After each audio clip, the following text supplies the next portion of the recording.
Video like जरूर कर लीजिए और ऐसे वीडियो लगातार फ्री में पाने के लिए चैनल को तुरंत सब्सक्राइब कर लीजिए और बेल आइकन को जरूर टैप कर लीजिए ताकि आगे भी सारे वीडियो आपको मिलते रहे। यूट्यूब में फॉलो करते हैं तो प्लीज ये वाला फ्री टेलीग्राम चैनल जरूर ज्वाइन कर लीजिएगा। सारे नोटिफिकेशन सारे अपडेट यहीं पे आते हैं, ध्यान रखिएगा।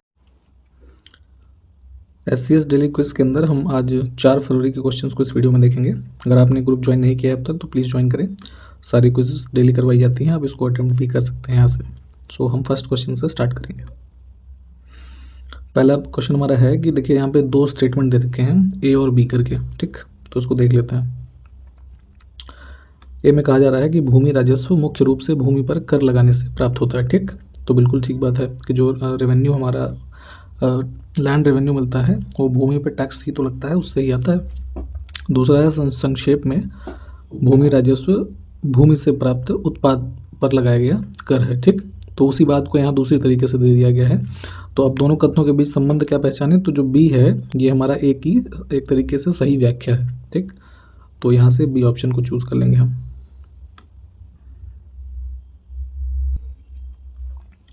अगला देखिए कि पेट्रोलियम निर्यातक देशों का संगठन, जिसको कि इंग्लिश में आप ओपेक कहते हैं, organisation of petroleum exporting countries, तो इसका जो है गठन है निम्न में से किस सम्मेलन के थ्रू किया गया था। तो बगदाद कॉन्फ्रेंस हुई थी 1960 में, ठीक। बगदाद इराक में जो है तो यहाँ पे इसकी इस्टेब्लिशमेंट की गई थी। ऑप्शन ए हमारा करेक्ट हो जाएगा। अगला है कि निम्न में से किस शहर को कालीन का शहर या फिर कारपेट सिटी कहा जाता है, ठीक। तो यहाँ पूर्वी उत्तर प्रदेश में भदोही जो ज़िला है, भदोही के साथ मिर्ज़ापुर, यहाँ सब पे जो कारपेट है काफ़ी ज़्यादा प्रोडक्शन होता है इसका, तो इस वजह से ये कारपेट सिटी के नाम से जाना जाता है। अगला देखें कि इनमें से कौन सा प्राइमरी सेक्टर का उदाहरण नहीं है, प्राथमिक क्षेत्र का, ठीक है। तो जो इकोनॉमिक एक्टिविटीज़ होती हैं मेजरली 4 भागों में डिवाइडेड हैं। तो अगर हम प्राथमिक क्षेत्र के देखें तो अच्छा सॉरी प्राथमिक ही पूछा गया है, माफ़ कीजिएगा। तो प्राथमिक में पहला जैसे हमारा एग्रीकल्चर का क्षेत्र होता है, ठीक।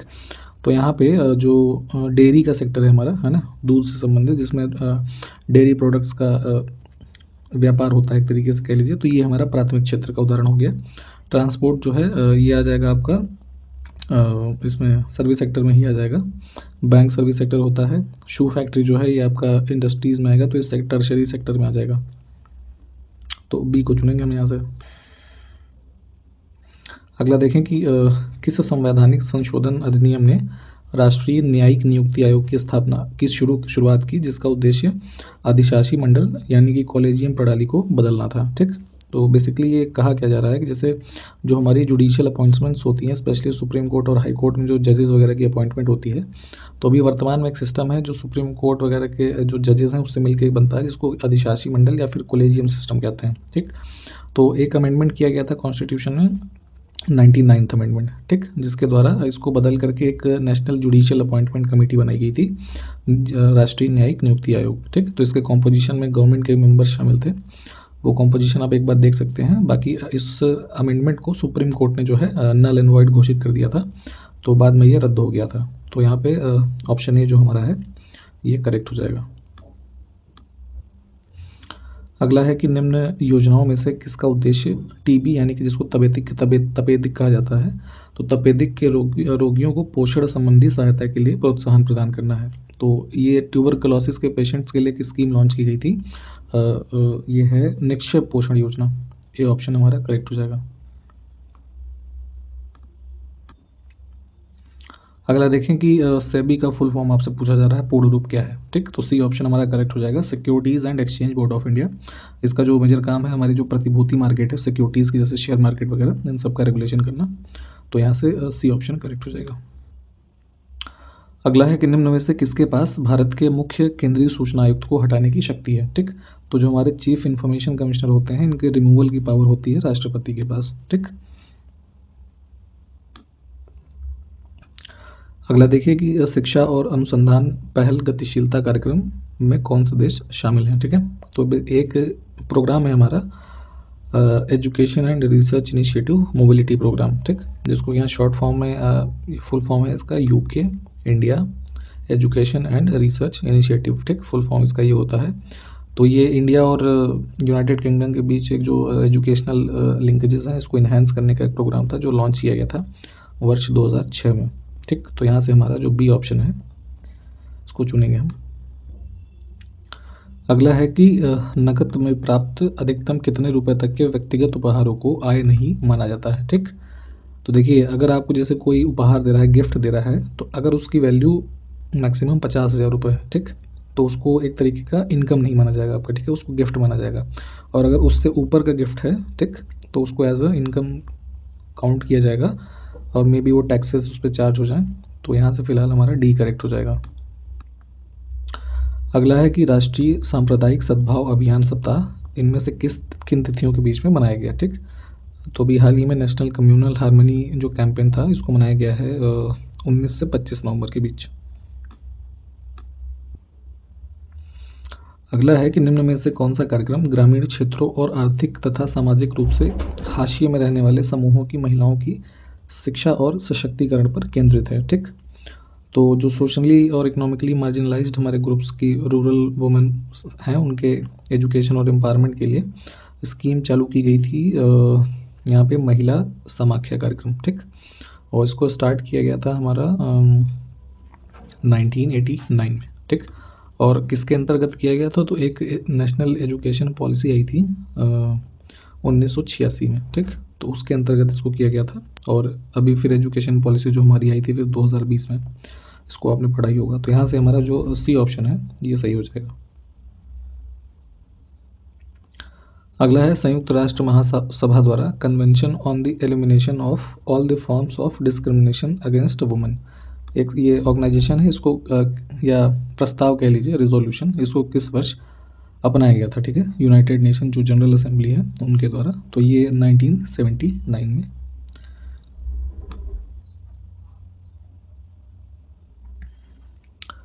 अगला है कौन सा पुलिस बल महत्वपूर्ण बुनियादी ढांचे जैसे प्रतिष्ठानों, हवाई अड्डों, परमाणु ऊर्जा संयंत्रों, रक्षा उत्पादन इकाइयों और तेल क्षेत्रों के लिए सुरक्षा प्रदान करता है। ठीक, तो ये एक सेंट्रल गवर्नमेंट की जो एक सिक्योरिटी फोर्सेस हैं हमारी, सेंट्रल इंडस्ट्रियल सिक्योरिटी फोर्स।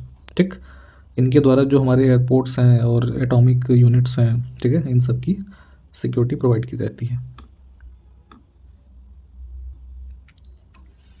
अगला है कि राज्य विधानसभा के चुनाव का संचालन कौन करता है। ठीक, तो जैसे अभी 5 राज्यों में चुनाव हो रहे हैं, स्टेट इलेक्शंस, तो इसका आयोजन भी जो हमारा इलेक्शन कमीशन ऑफ इंडिया है इनके द्वारा ही किया जाता है। ठीक, और जो स्टेट इलेक्शन कमीशन है वो जो हमारे म्यूनसिपैलिटीज़ और पंचायत के चुनाव होते हैं यहाँ इनको ये करवाता है। तो यहाँ से ऑप्शन ए हमारा करेक्ट है। अगला है सरदार वल्लभ भाई पटेल राष्ट्रीय पुलिस अकेडमी कहाँ पर स्थित है। ठीक, तो ये है हैदराबाद में, जिसमें ऑल इंडिया सर्विसेज से रिक्रूट हुए जो IPS ऑफिसर्स होते हैं उनकी ट्रेनिंग वगैरह होती है। अगला है कि भारतीय संविधान का कौन सा अनुच्छेद राष्ट्र को अंतर्राष्ट्रीय शांति और सुरक्षा को बढ़ावा देने का निर्देश देता है। ठीक है, तो DPSP का हमारा पार्ट है अनुच्छेद 51। रैंडम एक्सेस मेमोरी, जिसको आपकी रैम के नाम से जानते हैं, ठीक है, तो कंप्यूटर में ये किस प्रकार की मेमोरी का उदाहरण है। ठीक, तो ये होता है आपका प्राइमरी मेमोरी का एग्जाम्पल। ऑप्शन हमारा ए करेक्ट हो जाएगा। अगला है निम्न में से कौन सा रियल इस्टेट विनियमन और विकास अधिनियम का विषय नहीं है। ठीक, तो 2016 में एक एक्ट बना था रेरा। ठीक, जो हमारा रियल इस्टेट के सेक्टर्स हैं जिसमें कंस्ट्रक्शन एक्टिविटीज़ और ये मल्टी टावर बिल्डिंग्स ये सब दिखते हैं ना, तो अगर इसमें देखें तो जो सब्जेक्ट मैटर है इसके, तो इसमें अपार्टमेंट्स कवर होते हैं, बिल्डिंग्स होती हैं, प्लॉट भूखंड जो हैं। यहाँ पे एग्रीकल्चरल लैंड्स का जो है एक तरीके से कोई सब्जेक्ट नहीं है इस एक्ट में। अगला है कि युद्धाभ्यास मालाबार, ठीक है, एक वार्षिक नौसेनाभ्यास है जो किस वर्ष से भारत और US के बीच एक द्विपक्षीय अभ्यास के रूप में आरंभ हुआ। ठीक, तो ये जो हमारा मालाबार कोस्ट है इधर, तो यहाँ पे एक्सरसाइज इसकी स्टार्ट हुई इंडिया और US के बीच में वर्ष 1992 से। ठीक है, नेवल एक्सरसाइज, तो ऑप्शन हम ए को चुन लेंगे। अगला है कि एंथ्रेक्स जो एक घातक रक्त रोग का कारण बनता है किस प्रकार का सूक्ष्म जीव है। ठीक, तो एक ब्लड डिजीज से को कॉज कर सकता है ये एंथ्रेक्स, और ये जो हमारा कैटेगरी ऑफ माइक्रो ऑर्गेनिज्म है तो ये बैक्टीरिया होता है। ठीक, जीवाणु, तो बी करेक्ट करेंगे हम। अगला देखिए कि किस समिति ने डेटा सुरक्षा से संबंधित मुद्दों पर ध्यान दिया है। ठीक है, तो एक कमेटी गठित की गई थी जस्टिस BN श्री कृष्ण की अध्यक्षता में, जो कि हमारा जो डिजिटल डेटा है उसकी सिक्योरिटी से संबंधित इन्होंने यहाँ पे कुछ रिकमेंडेशंस दी थी 2018 वर्ष में। तो डी ऑप्शन करेक्ट हो जाएगा। अगला है कि सिंधु जल संधि भारत को निम्न में से किन नदियों के जल का उपयोग करने की अनुमति देती है, ठीक है। तो 1960 में जो इंडस वाटर ट्रीटी हमारी यहाँ पे हुई है इंडिया पाकिस्तान के बीच, तो इसके अंतर्गत 20% जल जो है वो भारत को यूज़ करने की परमिशन है। और ये नदियाँ हैं इंडस सिस्टम में जो रावी, ब्यास और सतलज। अगला है किस संवैधानिक संशोधन अधिनियम ने भारत में शिक्षा के अधिकार को मौलिक अधिकार बना दिया। तो अनुच्छेद 21A के तहत यहाँ पे जो राइट टू एजुकेशन है फंडामेंटल राइट बना हमारा 86th अमेंडमेंट के थ्रू, ठीक। अगला है कि भारत में जनहित याचिका के लिए निम्न में से किसने नींव रखी, ठीक। तो पब्लिक इंटरेस्ट लिटिगेशन जो आम जनता के हितों से संबंधित मुद्दे हैं उसके लिए जो हमारा हाई कोर्ट और सुप्रीम कोर्ट है यहाँ पे फाइल की जा सकती है। तो इसका जो कह लीजिए उत्पत्ति हुई है भारत में, कॉन्स्टिट्यूशन में नहीं था, ये प्रोविज़न पहले हुआ करता था, मेनली अमेरिका का है, ठीक। तो यहाँ पे भारतीय सिस्टम में इसको जो है जो जुडिशियल एक्टिविज्म है ना, सुप्रीम कोर्ट और हाई कोर्ट्स के जो एक तरीके से जुडिशियल एक्टिविटी रही, तो यहाँ से इस चीज़ की जो है उत्पत्ति हुई भारत में। जैसे PN भगवती का नाम इसमें जो जज थे उनका नाम आता है सबसे आगे। तो ये ऑप्शन हमारा बी वाला करेक्ट हो जाएगा। यहाँ से BPSC वाले क्वेश्चंस भी देख लेंगे हम। निम्न में से किसके पास राष्ट्रपति और उपराष्ट्रपति के चुनाव के विवादों का निर्णय लेने का मूल, अनन्य और अंतिम अधिकार होता है, ठीक है। तो ओरिजिनल एक तरीके से राइट होता है, ये एक्सक्लूसिव होता है ना, और फाइनल अथॉरिटी भी यही है सुप्रीम कोर्ट, ठीक है। इसमें इलेक्शन कमीशन जो है, कोई डिस्प्यूट अगर होता है प्रेसिडेंट और वाइस प्रेसिडेंट के इलेक्शन में, तो इनका रोल नहीं है, सुप्रीम कोर्ट का होता है। अगला है कि पम्पास निम्न में से किस कॉन्टिनेंट में समशीतोष्ण घास के मैदान होते हैं, ठीक है। तो टेम्परेट ग्रासलैंड है पम्पास साउथ अमेरिका के, ठीक। अगला देखिए कि जो हमारा 74वां संवैधानिक संशोधन है कब से लागू हुआ था। तो ये जो फोर्स में आया ये तिथि थी 1 जून 1993। एक्ट पास हो गया था 1992 में ही, ठीक है, जिसमें म्यूनसिपालिटी हमारी नगर पालिकाओं से संबंधित जो प्रावधान है ये किए गए थे। अगला देखिए कि राज्यसभा में राज्यों को आवंटित सीटें निम्न में से किस पर आधारित होती हैं, ठीक है। तो जैसे शेड्यूल 4 हमारा कॉन्स्टिट्यूशन का है, तो उसमें राज्यसभा में सीटों का आवंटन है, इसके प्रावधान दिए हुए हैं। और जो आधार होता है सीट्स को, किस स्टेट को कितनी सीट मिलेगी, तो ये हमारा उस स्टेट की जनसंख्या से मतलब निर्धारित होता है। अगला है कि भारत में अंतर्राज्य परिषद के अध्यक्ष कौन होते हैं, ठीक है। तो इंटर स्टेट काउंसिल जो होती है हमारी, इसके अध्यक्ष होते हैं भारत के प्रधानमंत्री। अगला है कि भारतीय संविधान के निर्माताओं द्वारा किस देश के संविधान से केंद्र के पास अवशिष्ट शक्तियां होने की संकल्पना को लिया गया है। तो जो रेसिड्यूरी पावर होती है वो सेंटर के साथ होती है, उन विषयों पे वो कानून बनाते हैं। और ये प्रोविज़न हमने लिया था कनाडा के कॉन्स्टिट्यूशन से।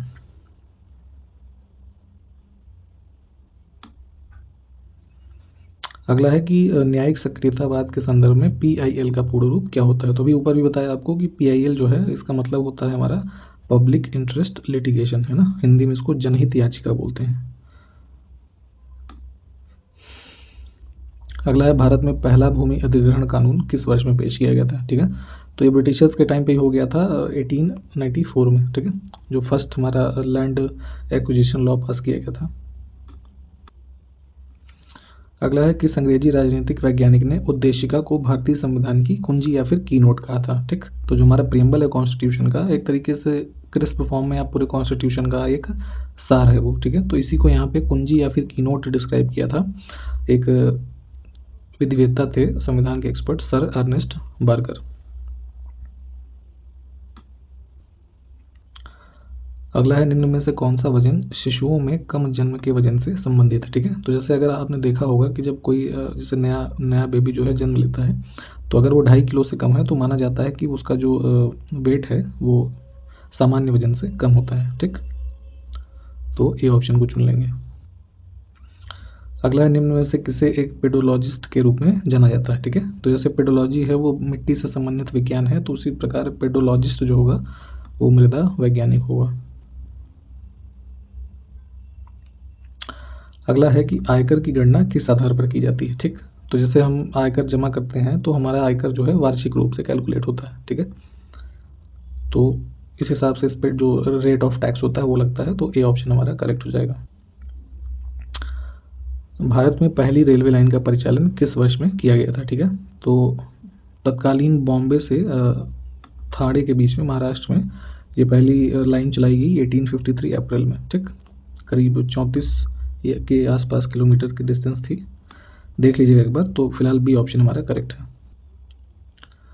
अगला है कि भारत में कौन सा संगठन प्रिंट मीडिया को नियंत्रित करता है। ठीक है, तो जैसे न्यूज़पेपर वगैरह हो गए, इस तरीके के जो प्रिंट मीडिया के हमारे अंतर्गत संस्थान आते हैं, तो इनका रेगुलेशन यहाँ पे होता है प्रेस काउंसिल ऑफ इंडिया के द्वारा। ठीक, अगला है कि भारतीय प्रौद्योगिकी संस्थान कानपुर की स्थापना किस वर्ष में हुई थी। ठीक है, तो आईआईटी कानपुर जो हमारा है ये बना था 1959 में।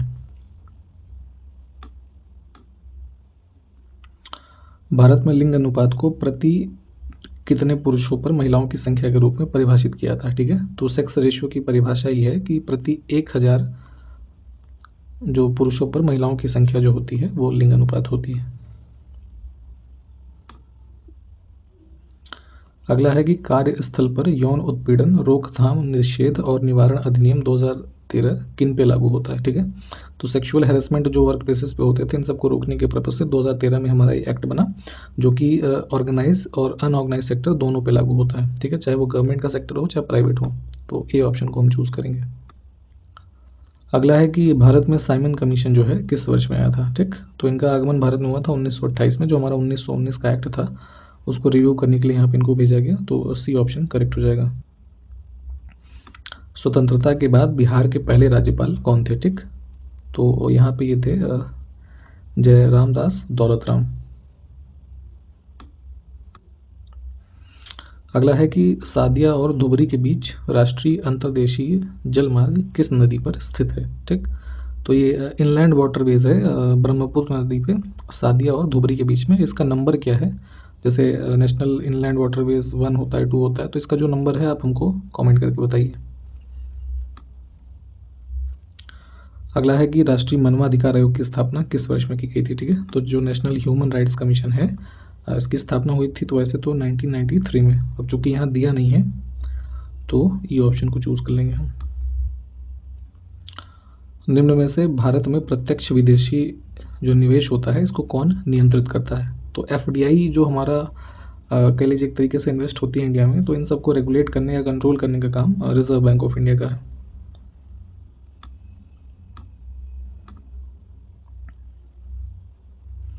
अगला है मानवाधिकार दिवस प्रत्येक वर्ष किस तिथि को मनाया जाता है। ठीक है, तो जो हमारा मानवाधिकार दिवस है ह्यूमन राइट्स डे, ये इस ऑप्शन में दिया नहीं है, ये 10 दिसंबर को होता है। ठीक, तो ई ऑप्शन को चुनेंगे हम यहाँ से। अगला है कि चंद्रयान 3 मिशन जो है इनमें से किस महीने या वर्ष में लॉन्च होने वाला है। ठीक है, तो जैसे इसरो के द्वारा चंद्रयान 2 मिशन जो हमारा था है ना, इसको लॉन्च किया गया था जुलाई 2019 में। ठीक, उसी प्रकार अब चंद्रयान 3 मिशन जो है ये लॉन्च किया जाएगा अगस्त 2022 में। अगला है कि निम्न में से कौन सा सोशल मीडिया प्लेटफॉर्म 4 फरवरी 2004 को लॉन्च किया गया था। ठीक है, तो ये 4 फरवरी 2004 को लॉन्च हुआ था फेसबुक। ठीक, अब चूंकि वो यहाँ ऑप्शंस में दिया नहीं है तो हम ई ऑप्शन को चुनेंगे। और जैसे अब इसकी जो पेरेंट कंपनी है उसका नाम हो गया मेटा। मार्क जुकरबर्ग जो है इसके सीईओ हैं, तो ये आप जानते होंगे। तो ई ऑप्शन को चुनेंगे। और इसी के साथ ये वीडियो हम यहीं पे समाप्त करते हैं। नेक्स्ट वीडियो मिलते हैं आपसे। नमस्कार, जय हिंद।